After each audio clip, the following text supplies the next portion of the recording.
Alvin, Mike, Crab. what's going on, We're fellas? back at it. Welcome back to another episode of That Mortgage Show. Today we are blessed with the presence of Mike Curadossi of Section 8 Done Right. Good guy. He's got a lot of info, a lot of knowledge in the rental community, investor, landlord. We'll get into all of that. Mike, do you want anything you want to say about yourself before we get into the thick of it? Fluff yourself up, Mike. Go ahead. So I started with nothing about 11 years ago, credit card debt, student loan debt, all that fun stuff. Said, screw it. Let's just get into this real estate thing. Started going to meetups and busted my ass. I don't know if I can say ass, but I just did. So, now I own over $22 million worth of real estate. I retired to Jupiter at 35. I just turned 38. And I cash flow pretty good. So I live off my rental income 100%. My wife doesn't work. Got 3 kids, 6'4", 6'5", and 3. My daughter turns 7 in a couple of weeks. So retired. So that's me. Still in elementary school. A little bit different than what we think of retirement. I'm thinking when I think of retirement, I'm thinking of teeing off from the gold tees and watching, Murder, She Wrote reruns. But, I thought when I moved to Florida, I was like, oh, I'm going to take golf lessons and get really good at golf and become obsessed with that. I took golf lessons. I still sucked. And I was using golf to fill my time. So I started to hate golf. I was like, okay, well, this isn't for me. I'm 35. I'm not 70. So what am I doing with the rest of my life? So then you pick up pickleball, and now you bust up on the 7-year-olds in pickleball. Yeah. Well, it's funny. When I lived in Massachusetts, that's where I'm from, I joined. This was probably 5 years ago. I joined a nightly pickleball league, and I went to it. It was inside a gymnasium. Everyone there was 70 and 80 years old, and I was 30 at the time, and I was just smashing the ball. So if I'm gonna do something, I'm gonna do it. I'm not gonna take it easy on them. Yeah. So I was flying around, spiking it, and I didn't go back because I don't think I was wanted. So, but I moved to Florida, and it's a much younger crowd doing pickleball. But I don't know. I just launched. I launched a coaching program in August. I'm working on it for a year and a half. Because I was in a mastermind group. I'm what am I doing in my life? I was kind of, I retired, but I was probably the most unhappy I've been because I didn't have I feel like I didn't have purpose anymore. I'm what am I doing? What's next? Yeah. So I joined a mastermind group, and they're all dude, you need to create a course on this and teach other people how to do it because the other guys in the space, I would never buy anything from, and you do it differently than everyone else. And so I looked into it, and I was well, I hate social media, and I hate the fact that I have to be on camera. But if you're not doing things you're uncomfortable with, you're really growing. So I was screw it. And I just kind of went all in on it. And I have fun now. I don't care about recording myself, going on camera, doing these. It's fun. Yeah. So I'm really busy now, but I'm enjoying what I'm doing. So it's nice. I love that. And you don't have the pressure of probably earning a paycheck or closing a sale or, the rat race of it. So you've been able to escape the rat race of it, still earn and provide for your family and have purpose for yourself. Good on you, man. That's the dream. Yeah. It's awesome. Yeah. I started a real estate meetup in Jupiter, which is how I met you, Adam. So, Oh, that's your meetup. Yeah. So I started that. I brought some other people into it just because I didn't know anyone down here. So all right, well, how am I going to start knowing people? I should start a meetup. Right. So I found a location, put everything together, and then I met some people, and I was hey, you guys have networks here. Can I have you join my meetup with me, and I'll throw your logos and contacts and everything. And so it's kind of how I grew my list pretty quick. And it's a cool group of people. And coming from the Baltimore real estate world where I'm from, it is very cliquey and it can be hard to break in. And I walked into that room and I was having, chats with people like Mike who have $22 million a portfolio and folks that are luxury Airbnb, and everybody's just there to learn from each other and share their knowledge and experience. And it's a really cool group, and it's inspiring. It's an inspiring room to be in, which is probably what you want out of a networking group or meetup. Yeah, so Ab gives me a pep talk every time he walks out, calls me up, and he's like, "We're going to the moon. This is what's gonna happen. This is what we're gonna do." Yeah. All right. we're gonna get into a little bit of like that mortgage show type content, and then we'll come back and just interview Mike and get all about Mike. So, first things that we typically talk about is mortgage rates. Where are they going? What's going on? What's affecting them? This week was a big week for the state of the market, simply because the Federal Reserve met, and they met for the first time since President Trump took office. So it was pretty heavy meeting. They met to make a decision on their federal funds rate. Federal Reserve controls the rate at which banks lend each other money. So, they don't control mortgage rates directly, but indirectly, sure, they do. I think everybody knows that Trump and Powell have been butting heads. President Trump recently came out, I think now famously came out, and said that he's going to demand lower rates. That was last week. Trump says, I demand lower rates. Now, the first opportunity that the Federal Reserve and Jerome Powell have to back him up, they decide to not cut the interest rate.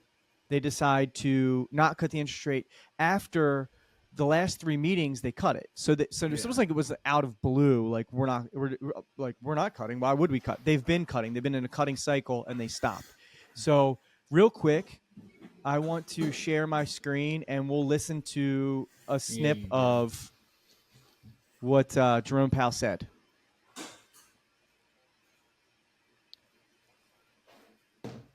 Tax situations are different. Not everyone gets a refund. Limitations apply. See hrblock.com/guarantees. H&R Block, free ad.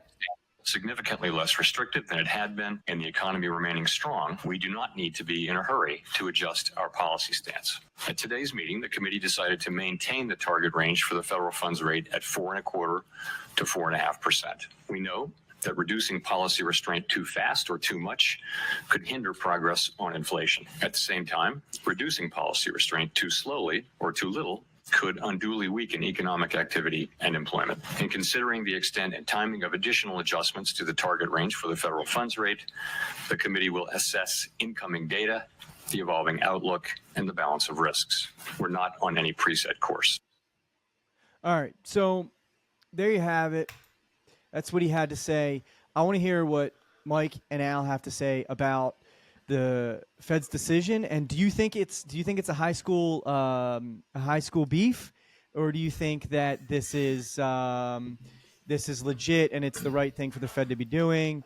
To me, sometimes the Federal Reserve Chair Jerome Powell seems a little snarky in all of this. Mike, what did you think? What do you think?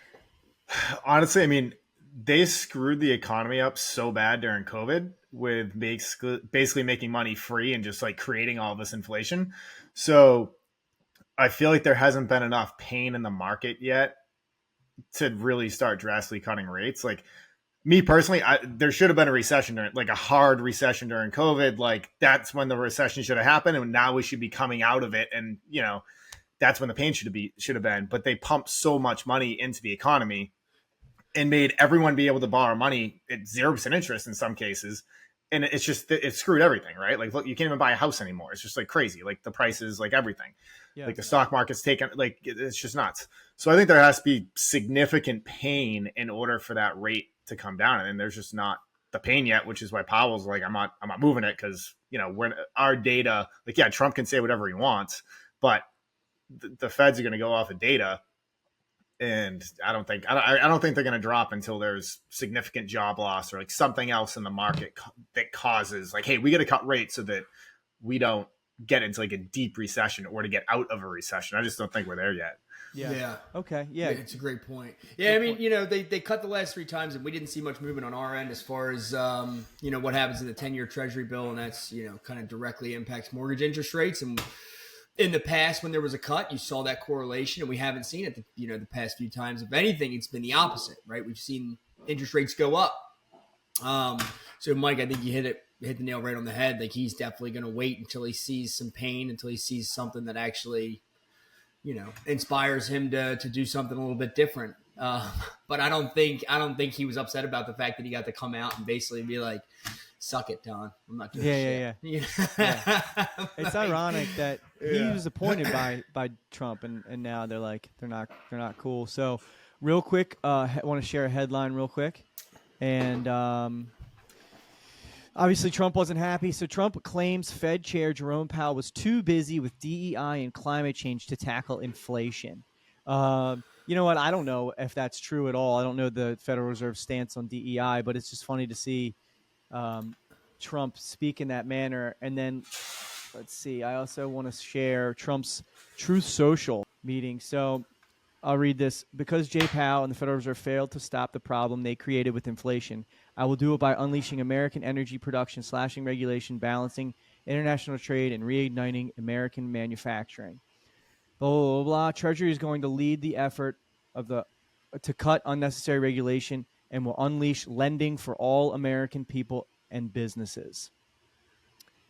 And then he goes on to talk about the DEI thing. So, it was no secret in his first term that deregulation was a big factor, and that certainly helps in the lending community, and it helps people borrowing. So I guess we'll have to see what comes of that. Mike, what do you think about like deregulation? Since you're so much involved, I mean, you're buying homes, right? And you're involved in a government program, Section 8. What is your take on deregulation and the federal government's participation in the housing market? So, I mean, it's been a huge thing. I mean, I've had so many people DM me being like, they're going to cut funding to Section 8. They're going to cut funding. Like, what's going to happen? Like, you're going to go out, and I'm like, look, stop. Like, I have a post that I put up, and it basically was like, look, like, if the government removes, like, hey, we're doing away with Section 8, it's just canceled, right? Yeah. Like, what would happen, right? Like think of it from like a tenant perspective. You're my standard tenant across my portfolio is single moms with kids, right? So you're gonna put single moms with kids out on the street with nowhere to live. Like, hotels aren't going to take them because if there's no funding for them, like, they're not going to be able to stay in a hotel. So like, they're just going to be on the streets, right? Yeah. So, and then what's going to happen to like in Section 8, it's not just like smaller landlords like me, right? It's large corporations that have huge portfolios of affordable housing. And if you cut all those payments to them, there's going to be a major commercial real estate failure, right? Yeah. And if commercial real estate fails, which, I mean, office space already failed, but you'd have multifamily completely fail, then the banks don't get payments, right? So now the banks fail. Like, so you're going to have I think there's 7 million people that depend on the Section 8 program for housing.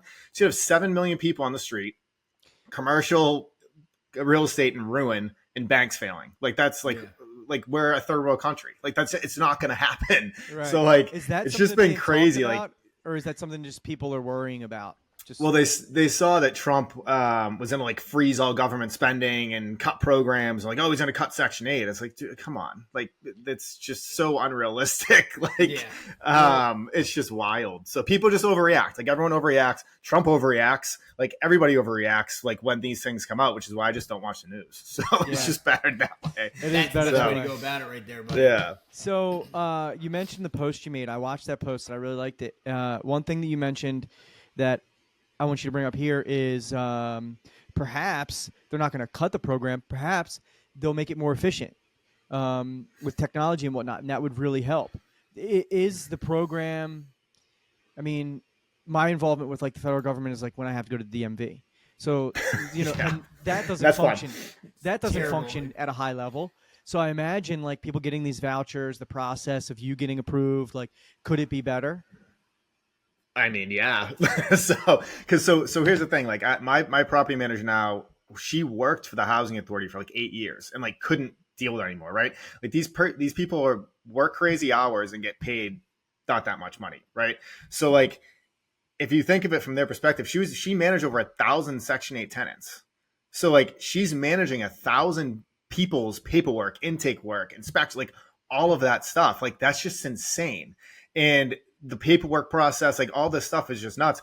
So if you could use, even if it's AI or just like systems, right? That like, you have a landlord portal, the landlord logs in it, and it's just, and there's flows built where it's like, okay, when this happens and this happens, when this happens, is it this? And they just go in and click a button to approve it. Like, that would make everything so much more efficient. And they only release a certain amount of vouchers every year. So like, where I invest, just in the town of Plymouth, there's over 1,000 people on the wait list, and it's a 9 to 11 year wait list, and they don't even have the wait list open. So like, if you think about who's applying for Section 8. It's people that are struggling, right? Most of the time, single moms with multiple kids. They go in there like, I need help. I can't afford rent. Like, I don't know what I'm going to do. They go in there for help.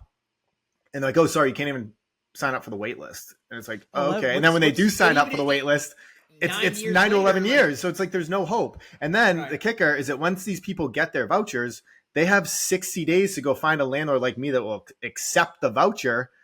They can get like a 30-day extension. And then if they don't get it, they go to the bottom of the list and the next person gets it. So you imagine waiting 9 to 11 years for a voucher and then having to go out and find a landlord like me, and you can't find anywhere to live, and then you lose it. Like, that's just, I mean, it's just insane. So my hope is that Trump or this administration goes in to HUD and all these housing authorities and like, look, we need to build a system to make this more efficient so we can so you can handle more vouchers, because somebody shouldn't have to wait 9 to 11 years for help, right? Like, that's crazy. And you can think like whatever you think of Section 8, like, you can think, right? But the fact that it's in place and is supposed to be working and it's not working, like, how do you make it work better? And I think this administration will actually care to do that. Because if you built flows and like, now these people go in there and their day is so much easier. And now instead of managing 1,000, maybe they can manage 2,000, or even like if it's 1,100, that's 100 more per worker. And that's helping real people. Right. Yeah, So that's my hope, at least, that they can create some type of software or something to like help the employees, one, like going to work, because these people get yelled at all day because like, oh, where's my paperwork? What's going on? Where's my, and they're like trying to handle all these people. So like, I feel for them. At the same time, sometimes I get irritated. I'm like, where's the paperwork? Right. But they respond to me faster than probably other landlords because they know me so well from doing work with them. But yeah, that's kind of the major thing that I hope can get fixed and solved so it can help more people and then also help the people that work there. Yeah. Dude, great information. Who do you go to advocate for that, though? Like, if you wanted to make a change, where do you start? Congressman? Yeah, that's a good question. Right? Like, I mean, there has to be somewhere that you can go to, somewhere where, you can make these kind of recommendations or suggestions to make things a little bit better. Where do you even? Well, it's like everything. It's like every business. Like usually the decision makers, the bureaucrats making the rules, they're not boots on the ground. They're not the landlords. They're not the loan officers. Right. You're going to tell a secretary it's going to lose it, or it's going to put it in a desk somewhere. It's never. Or they don't even ask. They don't even want it. They don't even care to hear from the people doing the work. That could give them real insight. But that's a conversation for another time. We could pick apart the efficiencies of the federal government all day. But I want to know, Mike, about, like you said 11 years ago, you were like a normal guy, job, debt. Can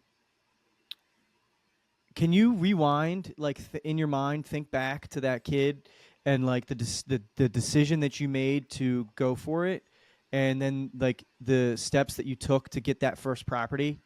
Like what did that look like? Yeah, so I mean, I always wanted to be in real estate. Like as a little kid, I watched shows like Flip That House, Flip This House shows, and I just like loved it. And I'd watch them 100 times, and I just loved everything about it. So I went to college for landscape architecture, which it's you design exterior spaces, right? And I loved the transformation of space. Like I hated writing. My memory's garbage. Like I like names, dates, like see you later. So like I needed to find something that I enjoyed doing, and I'm a visual person. So I wanted to get into real estate and buy and renovate property and like hold, because my landscape architecture business I started at college was great, but that just like paid my bills. Like I never wanted to be like the biggest landscape design business in the United States. Like I didn't have drive for that, but I wanted to own a ton of property and be able to retire because I wanted to build something for my kids too. Like I didn't have kids at the time, but I'm like I want to get married. I want to have a family, and like I want to leave something to my children. So I started reading a ton of books, right? And every book I read, I made like a spreadsheet, and then I read another book and I fixed my spreadsheet all about like analyzing properties. I'd read another book, right? So I read probably like 3 or 4 books. I came up with a spreadsheet. I was like looking at property, didn't really know what I was doing.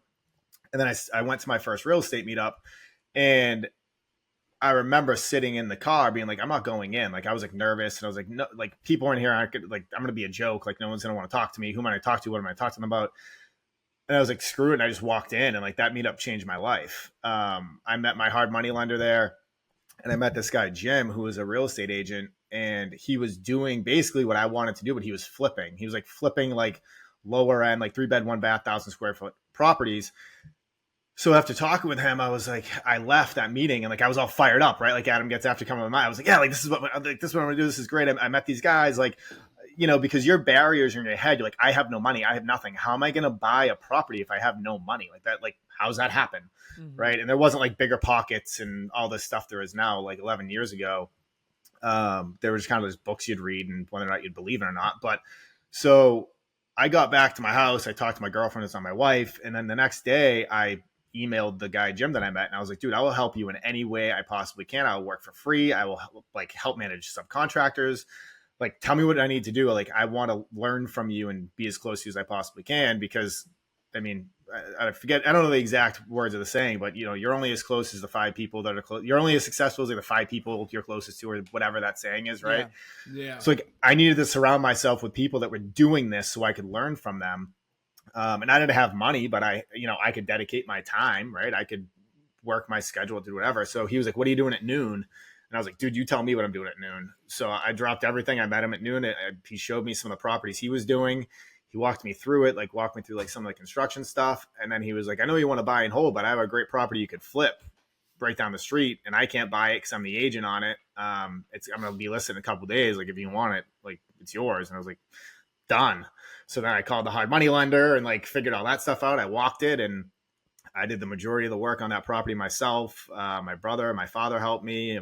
Like, my wife helped me like demo the cabinets, right? My girlfriend, and like that one deal, I mean, was the most stressed out I've ever been in my entire life. Like, I was terrified, right? Like, I'm borrowing money at a high interest rate. Like, how am I making these payments? I don't have money. Right. And then it's, will this property actually sell? Am I going to go where for bud? Like, all these things. Right. But I went through it. I ended up making like 60 grand on it. But my wife and I were living in an apartment. I was paying $1,200 a month at the time.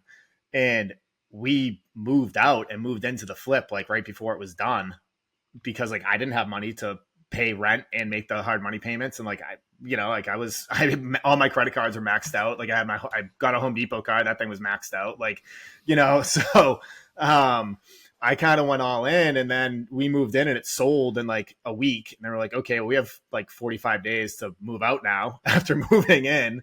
And we moved in with my brother-in-law, for a little bit, but yeah, that was kind of the first experience. And, like, I was very hands-on, and I did a lot of the work myself that when I paid out a lot of like contractors too with stuff that I couldn't figure out how to do. But that first experience, like knowing how long it takes to put in a replacement window, right? Like knowing how long it takes to put in a door, and like just those type of things, it was invaluable for me to do it myself. So when I started growing and buying more, I knew what things should cost. Like, okay, that takes X amount of time. This is what a door costs. Like, this is what I can pay you. Right. So that's kind of, how I negotiate with contractors. But well, listen to that. I have to it just comes to mind that the American dream is alive and well. Oh yeah. I mean, if you put yourself in the right position and you are willing to do the work and do what it takes and do things for free, then it can be accomplished. That's good stuff, man. It's really cool to hear that. And then you're kind of on the other side of it now, I guess. You're holding, and you've got a big portfolio, and you said you're able to live off of the cash flow from your current property. So, what is it? Does it feel rewarding to like put in years and years of hard work and have a vision, this big picture, and work toward a big picture, and then kind of see it come to fruition? I mean, when you started, your wife was your girlfriend, you didn't have kids, but they were in your mind, and now they're here in the world, and this dream you had is also here in the world. Like, yeah, how much of that goes into like why you are providing a course now versus like you just want to sell the course because you can make money? Yeah, I mean, so for me, like I'd always create like a 5-year plan, and I'd hang it right above my computer, and I put like pictures and images and like all that type of stuff. And when I made, like, I have it like right here, like my new 5-year plan. So But I remember making that and saying like, I'm going to own X amount of properties and I'm going to use all my cash flow and I'm going to pay off 5 houses over 5 years. I'm going to retire and move to Florida. Like that was to Jupiter. Like that was always my goal of what I was going to do. And I ended up doing it. And then my dad passed away and like he didn't die with nothing, like it, whatever. But like, so like this car behind me, like that's a 1961 Corvette. And that's a picture that him and I drew when I was a little kid. And that's a car model right there that him and I made when I was a little kid. Cause that was like his dream car. And so like when he died, I was like, you know what, like my goal is going to be to buy that car. Like I'm not a big car guy. I'm not like big on like things, but that's like the one thing that would mean a lot to me. So when I started paying properties off, I was like, you know what? Like I just paid 2 properties off. I've never taken any of the money out of my properties. Cause when you're doing like the Burr method, buy, rehab, rent, refinance, repeat, and you're not flipping and getting a paycheck, like you're always broke. Like I was broke for probably like 5-6 years. Like when I first started this, cause every time I'd buy another project, you'd go over budget. I didn't have a ton of extra money coming in. So any money I was making on my rental, I'd take it out of that property and I'd pay the electrician. Or like, so I was always broke. And like, it's funny, I actually bought that car on his birthday and it just kind of how it worked out. But that was the first time I ever realized I was actually making money. Like, cause it's easy to get caught up and go. And you don't really sit back and see what you're building. Yeah. So like that car came up on like a search that I put in and I was like, holy crap. And then I went on my accounts and I was like, I can just go buy this thing cash. Like, this is incredible. And I went, got the car and like, that's it.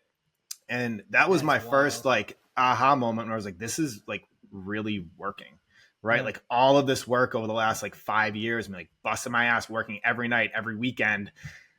Like, it's like, I just bought this car. It's in my driveway. Like I can like look at that every single day and it motivates the hell out of me. And I remember when we decided to move to Florida and I finally was making enough income to like sell my design business. My wife, you know, we just had our 3rd kid, like she wasn't going to work anymore. And we were going to move to Florida and buy a house or whatever. And we bought a house. We sold our house up in Plymouth, Massachusetts, where I was living. And I was driving down with my dog in my car. And I remember just like crying, being like, I can't, like, I'm going to cry right now. Like, I can't believe like this. I freaking did it. Like I did it, you know? And yeah, I don't know. I'll stop talking. I'm going to cry. I love it, man. You're the real deal. Mike, you're the real deal, dude. I'll tell you what, just from that little speech you gave right there, I can see why Adam comes out of those meetings and calls me up, fired up and full of piss and vinegar. That is, like you said, man, that's what people are trying to do, is have that moment where they're like, I made it, I did it. And then, but they don't have the drive, obviously, you have. They don't have, the other thing is the discipline. Where did the discipline come from? Like you said, to buy a couple properties and you know you could sell these properties and make some sort of, you know, some sort of income. You could make your life a little more comfortable in the moment. A little more comfortable. Where does the discipline come from for the long term? Like, where does that come from instead of just like cashing out and being like, yeah, I did okay? I mean, my 5-year goal wasn't to make $1 million a year flipping houses. My 5-year goal was to retire and move to Florida. And like, it's just like, my life is very black and white. Like, you either do or you don't. And like, I set my mind to something, I put it on my 5-year plan and I freaking do it. Like, and that's just like how I am. And like, I think like that drive and motivation for me, like when my dad died, like he lived in like a small studio basement apartment and like I put his funeral on my credit card. Like he had nothing. Like I was getting calls from like creditors, like wanting me to pay off his old balances and stuff. And I was like, my kids aren't ever going to do this. Like they will never like ever know what this feels like. So for me, like at the time I just finished my first flip. And after flipping that house, like I had 60 grand. I bought 2 rentals with it. My wife and I ended up moving into one of the properties that I bought. So we'd have to live at her brother-in-law's, but at my brother-in-law's, her brother's. So I ended up having to pay, like I spent all that 60 grand and then I went to file taxes and I thought like, oh, I made 60 grand, but I spent it on properties. Like I'm not going to have to pay taxes. And like, that's not how it works. So I was in 20 grand of debt to the government and they charge you interest. And I was like, I don't have any money. How am I paying this off? So like over that next year, like any additional money I had, like I was slamming to pay that off and I was still buying properties, doing the Burr method, right? And I had hard money and like I was still buying and going, but like, and I've probably flipped like 10 houses in my lifetime just to, you know, because when you're, like I said, you're always broke when you're building a portfolio and you're not selling and getting that check. Right. So it makes it so you need to have goals and your light at the end of the tunnel and have something you're working towards. Because if you don't, you're just going to be like, I hate being broke. I'm just going to flip houses. And then you flip houses, but then you end up spending all your money that you make. And then the second that spigot turns off, or the second you stop flipping houses, or if the market crashes, like you're screwed, right? Like everyone in 08, 09 who lost everything, the majority of them were over leveraged and they were like flipping, right? And they had 10 flips going on and all their money was in the flips. Like, oh, I'm going to make all this money. Then the market crashes. Like, I have nothing now, right? Like there's a guy who used to go to the meetups and they were flipping like 50 houses a year and they were like burning and they were doing great. And he's buying rentals now because he's like, and he like I was talking to him and good friends with him. And he's like, Mike, how do you do what you do? Like, I want to do what you do. And I'm like, this dude's flipped probably like 500 houses in his lifetime. And he's asking me for advice on how to build a rental portfolio because he's older now and he doesn't have anything to show for it. Right. Because like when you flip properties, it's a job. Like that is a job, is a full-time job flipping houses. Yeah. I work maybe like on my existing, I'm still buying stuff. So like it takes time, like turning units and analyzing properties. But if I were to just like stop buying 100% right now, I'd probably work a few hours a week in my existing portfolio. Like that's it. So like, that's not a full-time job, right? Like that is financial freedom. Flipping houses isn't financial freedom like at all. Right. So if that's what you want to do, cool. But if you're not buying rentals with the money you make, like you're eventually going to have nothing to show for it when the market turns and be wishing that you listened to me right now. You're going to get caught at some point with a bunch of listings that aren't going to sell. Or they're going to sell for less, and you're going to be shit out of luck. It's funny too because like on the radio, sorry to cut you off, Ab, on the radio up here in Baltimore, you'll hear all these guys talking about like a seminar, right, this weekend about how to flip houses, and you hear it all the time, and you know, it makes you think like, oh, this guy's made a good living flipping houses and probably, you know what I mean, has a ton of money from doing it. But after talking to you, he's making his money from doing seminars. He's not making shit from flipping. He's making enough money on flipping houses to flip the next house. Pretty much it, right? So yeah, you know, so the way that you're doing it obviously is the long term, sustainable way, right? To have the, you know, that. Yeah, because like that guy that was flipping houses that is now like I think he has like 3 or 4 properties on these holding, but if he flipped 500 houses in his life and he was buying like some low rent stuff that he could have easily we're doing great rentals. He always bought really good deals. He was good at finding them. But like if he kept 50% or 25% and held them, like he'd be retired with me in Florida, be playing golf. Like he would be able to do whatever he wants with his time, but he sold them all because that was like a full-time business for him. He wasn't like holding anything and building his net worth and building his cash flow so that he wouldn't have to work. Like if you want to be successful in life and retire, you have to make money like while you sleep. Right. And like, that's what you do. Like, and that's why, like, if you want to do stocks or like whatever, right. Like, yeah, that's making money when you sleep and you're not trading your time for dollars. Right. And the sooner you can stop trading your time for dollars, you know, the sooner you'll be able to retire and kind of do what you want. Yeah. Right. And really make a difference. So just to not to like we should move on to the Section 8 stuff before we get too long-winded.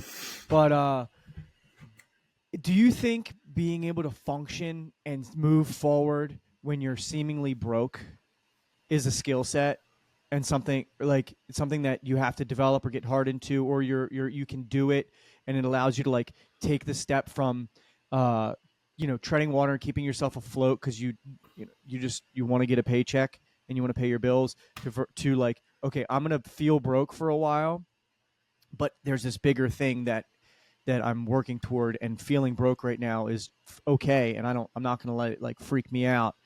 Do you think that's a skill? You think that's like part of the game, is like being able to handle those times? Well, I think everyone has their why, right? And some people's whys motivate them more than other people, right? Like there's some people that they just want to like go to work and get a paycheck and work till they're 65, and like that's cool, right? For me, like I wanted to build assets and build something for my family and build like a legacy and be able to spend more time with my kids and like coach I coach my kids' t-ball teams, and like I ride bikes to school every day with my daughter, and I love like picking them up. Like, so I wanted to be more involved with my children and my family and always be able to put them first and not let work dictate our lives. So like that for me, and like being broke and not coming from anything, like my back was up against the wall, and I didn't have a choice, right? Like I was going to succeed. I wasn't going to allow myself not to succeed. And I mean, some people when their back's against the wall, they cave, and I mean, or they give up, right? But for me, like that just wasn't an option. It's not an option. Yeah. Yeah. So all right. So now, here you are, and I guess technically you're a landlord, right? That's your main hat, I guess, is landlord. So Section 8, when I think of Section 8, I think of like run down, lack of better term, inner city projects. Yeah. Folks that aren't incentivized to take care of the place. It's a mess. People living in squalor, and they get some money from the government to pay, which is scary from a landlord's perspective. Is that a misconception? all my properties look exactly like that. No, I'm just kidding. Yeah. So like they, yeah, no, I mean, and that's everyone's perception, right? And that's why I decided to build out my course, because like I'd go to real estate meetups and people would hear I do Section 8 and they'd say the same things. You're like, oh, you're crazy. Like, what are you talking about? Like, they're going to ruin your properties. I'm like, no, they don't. Like, there's good market tenants and there's good Section 8 tenants. And there's bad market tenants and bad Section 8 tenants. It's just your job as a landlord to find good people. Like I had one of my tenants was the hotel manager at the Radisson Motel in the town. So like you'd never know that she had a voucher, but she did. Like she was a single mom with 3 kids and she worked full time and she had a voucher to help with her rent. Right. So like there's so many different jobs. Like for instance, in Massachusetts, I believe that it all goes based off of the area median income.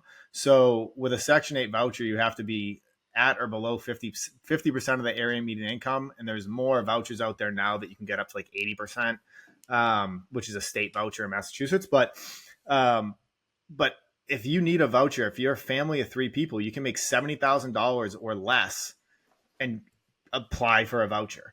So if you think of all the people that live in this area that make under $70,000 a year, that's the majority of the people that you interact with on a daily basis make under $70,000 a year. Like literally every time you go into a store, like the majority of the people in there make under $70,000 and can have a voucher. You just don't know about it. And they're just normal people walking around. They're not like they're not whatever you want to call it, gonna ruin your place. Riffraff, riffraff. Scum of the earth. No. And there is, right? Like if you like like I'm not saying there's not, but there's also market tenants that live that way too, right? It's I don't know. You just need to have a really good application process and screen people good. And I do like in-unit inspections of where they currently live. That's right on my application. So before anyone moves into my properties, either my brother, who's my maintenance manager now, or Wendy, my property manager, they drive to their property. They take a video walking through their property where they live in now before they move into mine, and they send it to me. And I have to look at that before I approve them. No one else, like I would say 0.01% of landlords do this because they're lazy, right? Like no one the Burr method, right? Like if you go on and you watch like YouTube videos of the Burr method, right? They're going to teach you how to like find a market and buy right and use hard money and get in there. And then they're like, yeah, put a tenant in place and then, go buy another one. It's like, wait, you're skipping out of the most important part of the entire business. You can find amazing deals, renovate them beautifully, refinance all your money out. But if you put a bad tenant in place, like, and they stop paying you or they trash your place and you keep doing that, you're not going to be in real estate very long. So like every property is a business. It's its own separate business, right? And your tenants run that business for you. And I couldn't imagine having a business and the first person that comes through, like, yep, you're hired. Like, run my business for me. It's like, you would never do that but so many landlords, people come in and they're like, oh, okay, yep. Yeah. When can you move in? And they move people in and they don't do any research. And like, you're going to get burnt. And you're going to get burnt with market tenants and you're going to get burnt with Section 8 tenants if you operate your business that way. So that's really honestly the biggest thing just in landlording in general that I could recommend anyone listening to this. It's like, you need to have like such a good screening process to put tenants in place. So like, for instance, one person that I know, they bought a property. They didn't want to do Section 8. They put a market tenant in place. They stopped paying them. They were selling like drugs and cooking drugs and like everything in their unit. And it was like these people look normal. They rented to them everything.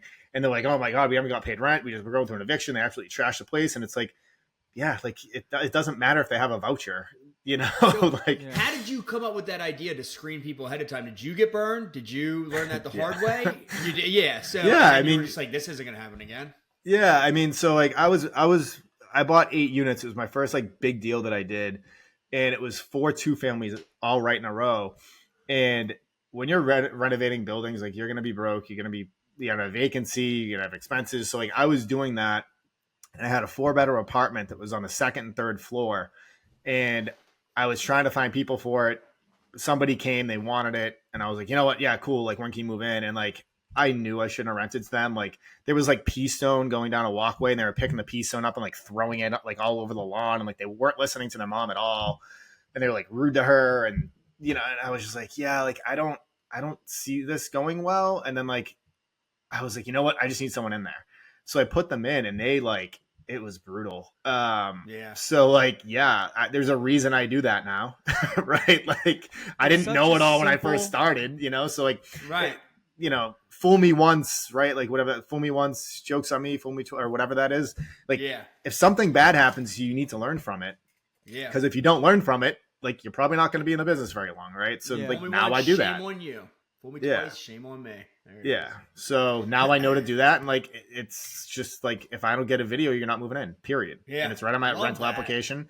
A lot of like, it's funny. I was talking to a property management company, and they were like, oh, we can't do that. I was like, yeah, you can. Like, oh no, you can't. It's against fair housing laws. I'm like, yes, you can. And I reached out to my attorneys just to like, I already knew you could, but I wanted like something from them that I Yeah, could make forward sure. to them. Yeah. And they're like, absolutely. Like, so if you're doing an in-unit inspection, and because I mean, I could talk all day. So if you want me to stop, like, just let me know. But like, no. But like, hold on, real quick. So like, the in-unit inspection is not unlike us looking at someone's mortgage history on their current mortgage with their payments and making Sure. sure that they. So it's like kind of like looking at. It's like another step. It's a real life live view of their credit worthiness. Right. and I'm literally so I'm going in, like, I tell people, I'm like, look, like, if you have dishes in the sink, like, I don't care. Right. Like, if you have a slumlord who doesn't fix their properties, and like I look in the bathroom and there's like shower tiles like falling, and you've told me before that like, hey, my landlord like refuses to fix anything, which is why we're moving, then I'm like, okay, I'm not going to like hold that against you Sure. if you have a bad landlord. But if I go in there and there's like crap everywhere, and you told me you have like one mixed breed 30-pound dog, and I go there and you have 5 pit bulls, right? Like, which has happened before. It's like, well, I'm not renting to you. You lied to me on an application. Right. Like, and if I go in there and you're like, oh no, it's just me and my 2 kids and are moving into your property, and I go in there and there's men's work boots, in the hallway when I walk in, and then I go in their bedroom and there's like men's clothes everywhere. It's like, so you lied to me. You have a boyfriend. You didn't tell me about him. Like, I'm not renting to you. Like, and I tell people up front, like, don't lie on your application. Like, period. If you do, I will find out.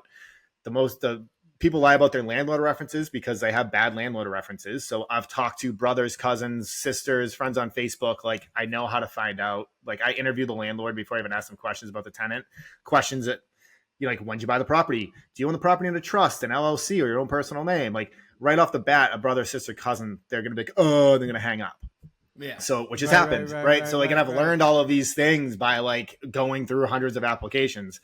So, but like, if you go in to do an in-unit inspection and someone has like a cross on their wall, and you're like, oh, like, I'm not renting to them because, they like God. It's like, well, I mean, then you're discriminating against them Right. because of their religious beliefs. And like, yeah, you can get sued. But if I go in there and I'm just verifying their application to be true, like, there's nothing illegal about that at all. So, Damn. So Mike. all right, so Mike's on it. Mike's on top of it. And Mike's on fire right now. Mike's in fuego. So, all right, hot seat, real quick. Like, what are 3 things that you look for in if somebody was getting into the game and they were like trying to identify a property? Three biggest bullet points in a property that you're looking for. it depends. You have money or do you have no money, right? Because like, it's going to be a completely different strategy. But Okay, you have no money. Let's go with the normal person that has no money but just wants to get into it. There's a guy. He's got a couple kids. He's a painter by trade, but he wants to get out of the painting job because it takes all of his time. He's missed 6 of his kids' baseball games, and his wife's been looking at the milkman weird, and he needs to make something happen. Great backstory. Love this backstory. Yeah. All right, I can help him. All right, ready. So what you need to do is you need to build relationships in your market with agents, hard money lenders. You need to go to every single real estate meetup in your market right now. Google it, look it up, find them, go there, become a regular there, know everyone there, so that all of these like big things like where am I getting the money? How am I finding the properties? Like what am I doing? You can start meeting people and slowly be like, oh, okay, if I have an issue, like I could call Mike and like he could help me, right? Like you can build your network of people, which is like you could join my course if you wanted to, like whatever. I'm not going to pitch that, but like if you wanted to do that, like that's number one, right? Like Pitch it.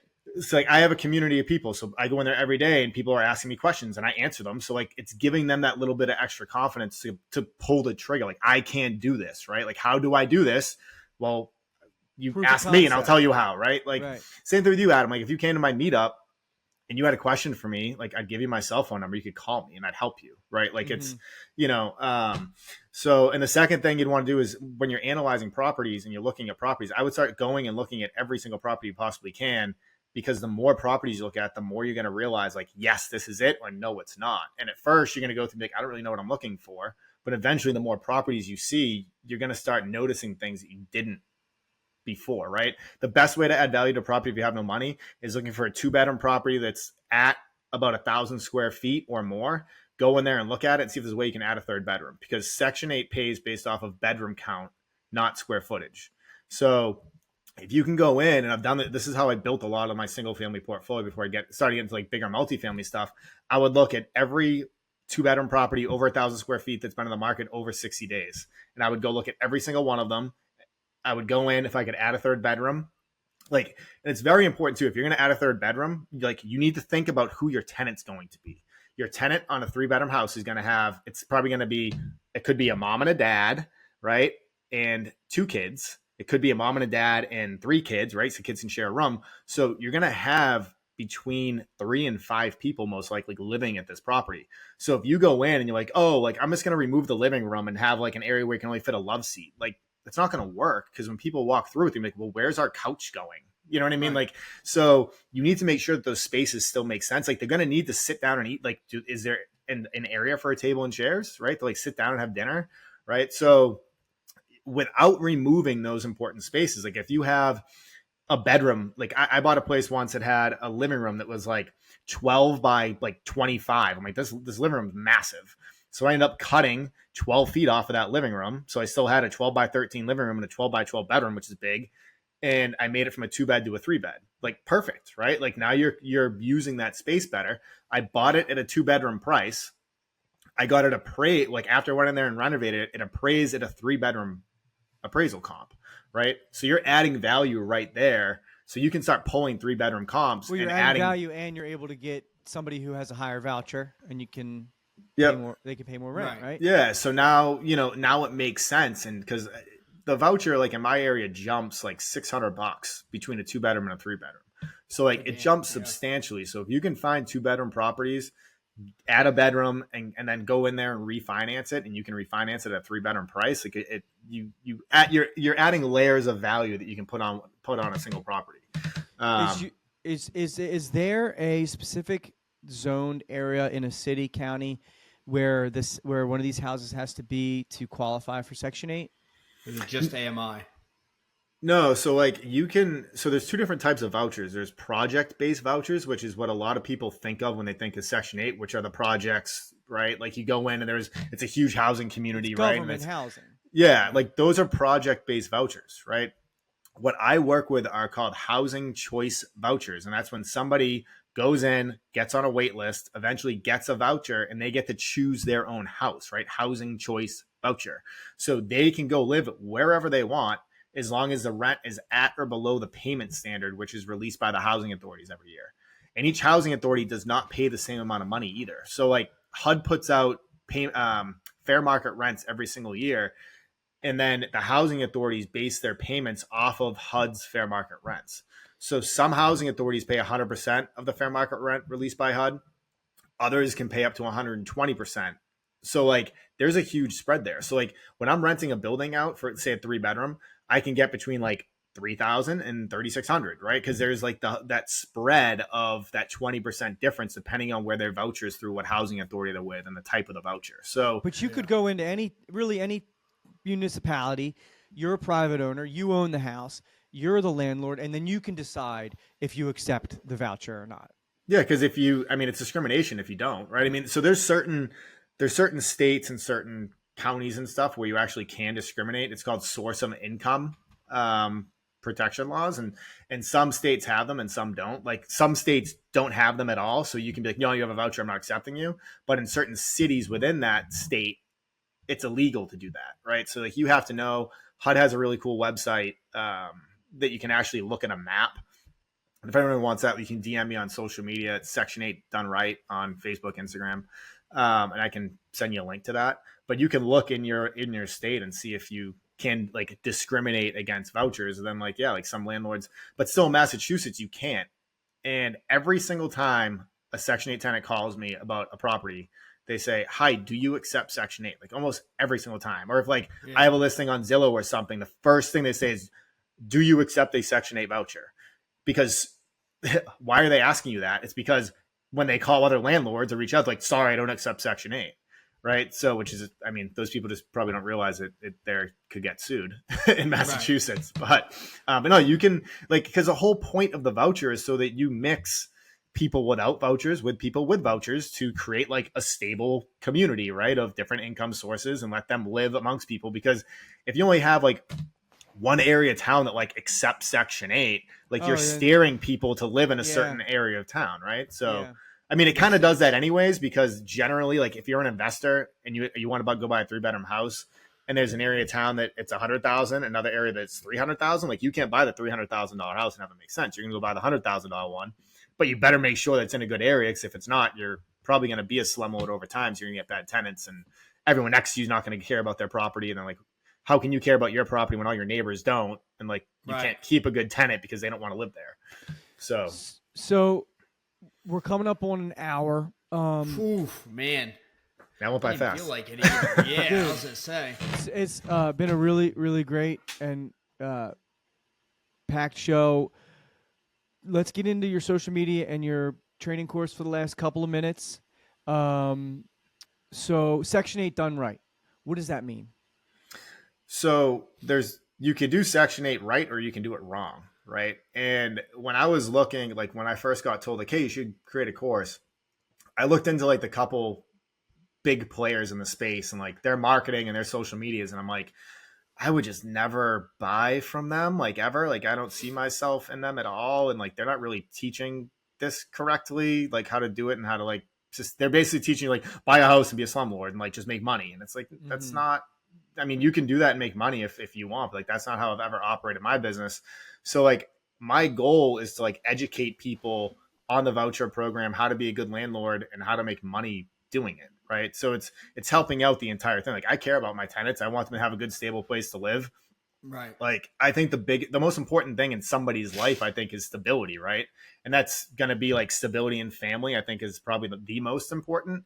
And then I think second is probably stability in housing, because if you have children and you're jumping around from house to house to house, from school to school to school, because you're getting evicted and, whatever, like that's hard on a kid.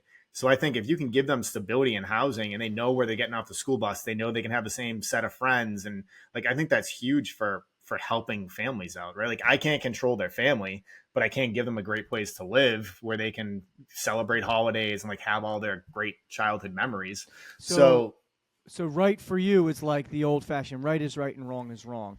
Right isn't necessarily like X plus Y equals income. It's doing the right thing within this space.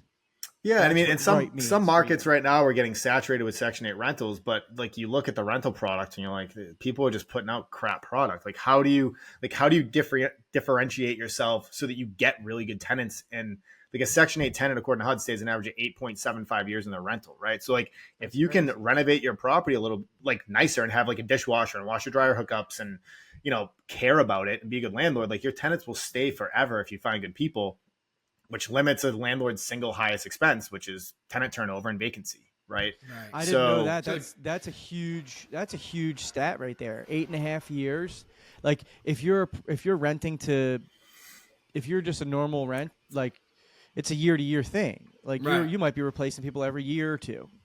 That's Yeah, crazy. it's 2 to 2.5 years for a market tenant, according to HUD. Okay, so that's the Yeah. the So by the lingo. time a Lingo. market landlord is turning their like when I'm turning my unit, they're turning theirs a third time, right? Which is like crazy. So Yeah. It's one, there's probably some maintenance going on year to year, but the big heavy lifting, they're doing it 3 times to your one if there's you Yeah. know crazy repairs going on. and if you're not willing to go drive to the manager of your business, right, your tenant's house, and take an hour out of your day to like confirm that they're not lying on their application to have someone live there 8.5 years, like I don't, like I don't. It's just crazy. Like, why wouldn't you do short-sighted. that? Yeah, exactly. So yeah, and then I put the program out to help people. Like, yeah, like it's another revenue source for me, but at the same time I get to help people because I've learned a lot in 11 years doing this, and my course isn't just only Section 8. Like, I started recording it and I was like, I'm giving everything that I have and putting it in this, and I'm gonna it's going to be a lot more affordable, so I actually care about helping people. So it's like every aspect of real estate. So Is the course packaged up yet and in a place where people can go grab it or buy it or subscribe to it? yeah, is so that- you can go to section8doneright.com and see the course and the offering. I have a community.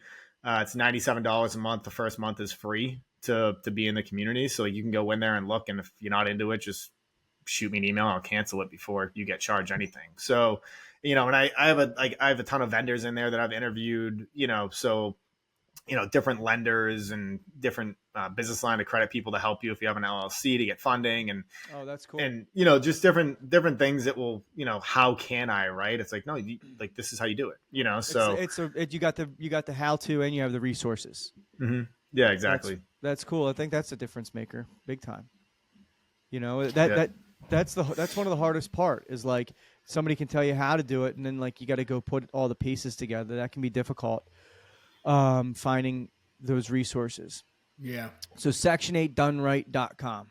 Yeah, and on my social medias, there's Section 8 Done Right, and I try to put on like valuable content there. So hopefully, if you follow me, you won't be wasting your time watching my content. At least I hope so. So I'm trying to It won't add be value just to you people. doing a trending TikTok dance, and then like the caption is No just like, promises. Yeah, no, it's like I don't know. I've realized since being on social media that like 90%, 99% of the people on there are full of shit. So like I'm trying not to be. So I'm trying to be like extremely authentic and just kind of tell it how it is, and hopefully people find value in that. So hell yeah, man. Well, thank you so much for joining us. I hope you had a good time. Hell of a story too. God, love it, Mike. It's good stuff. Al, you got any closing thoughts? Any closing questions? I want to go for another hour. just want to set a camera on Mike and just let him roll for an hour.